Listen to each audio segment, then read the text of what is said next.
Hello, hello mga kapitbahay. Malapit na ang Pasko, kaya let's make this easy dessert na less than 100 pesos lang ang inyong magagastos at 2 ingredient lang ang kailangan nyong gamitin. So, kailangan lang natin ng flavored gulaman at saka itong 2-in-1 na combination ng kondensada at all-purpose cream. At very easy lang gawin ha. Kaya naman kung may mga okasyon at may potluck, nako, eto na, sabihin nyo, sagot ko na ang dessert. So, halika na, simulan na natin. So, napakadali lang. Siyempre, sundin lang natin yung instruction kung ano nakalagay dito sa pouch, kung paano natin lulutuin itong ating gulaman. So, flavored gulaman. At meron din mga iba-ibang flavor ta. May mango, may orange, may strawberry. Depende sa inyo kung anong gusto nyong gawin. But since coffee is light, ito ang gagawin natin, coffee jelly. Ang nakakatuwa, meron na palang available na as in coffee ang flavor ng gelatin. Dati kasi ang ginagawa ko is yung coffee stick plus unflavored gelatin. So, mas mapapamahal ka. Ito, mura lang. 15.50. Tutunawin mo na lang. At marami ka na magagawa sa isang sachet. So, ayan, kung gusto nyo ng matigas-tigas or malambot na gelatin, syempre, depende yan sa tubig na ilalagay nyo. So, ito okay na. Lalagay na natin dito sa ating molde. So, depende rin sa molde na gagamitin nyo. Itong ginamit ko ay rectangle shape para mas mabilis ko siyang ma-cube or mahihiwa. So, ito, hayaan muna natin siyang lumamig ng mga ilang minutes and then, tsaka natin siya ilalagay sa ref para mas mabilis tumigas. So, eto na siya. Hihiwa-hiwain na natin. Ayan, depende sa inyo kung anong gusto nyong kalapad or kanipis. So, ako, tama na tong ganito kalapad at kalalaki.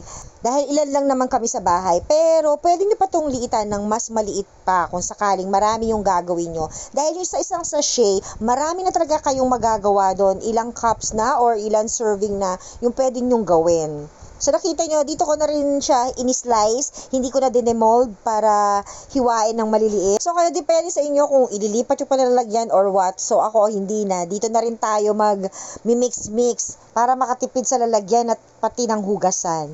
So, ayan.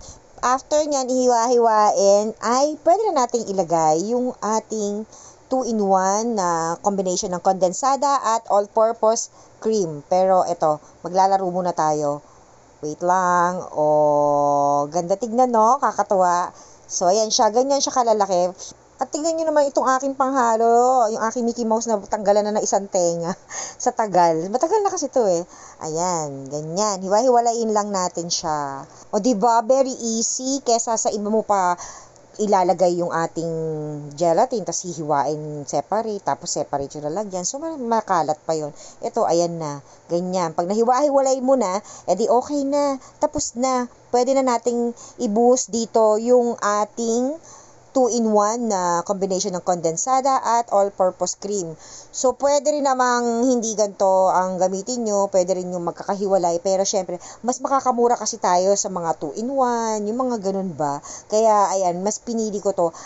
Ito isa, 52.50 lang ang isang lata. So, pwede na yung kesa separate mong bibilayan yung all-purpose cream at yung kondensada. O, diba? Napakadali. Kaya magpresenta na kayo na ang potluck nyo ay dessert. Para ito lang ang gagawin nyo. Ganito lang kadali, di ba? Mix lang. Hindi ka pagpapawisan. And, ang total pala na nagastos ko para dito sa dalawang ingredient na to ay 68 pesos. O, saan ka pa, di ba? Sa halagang less than 100 pesos, may masarap ka ng dessert.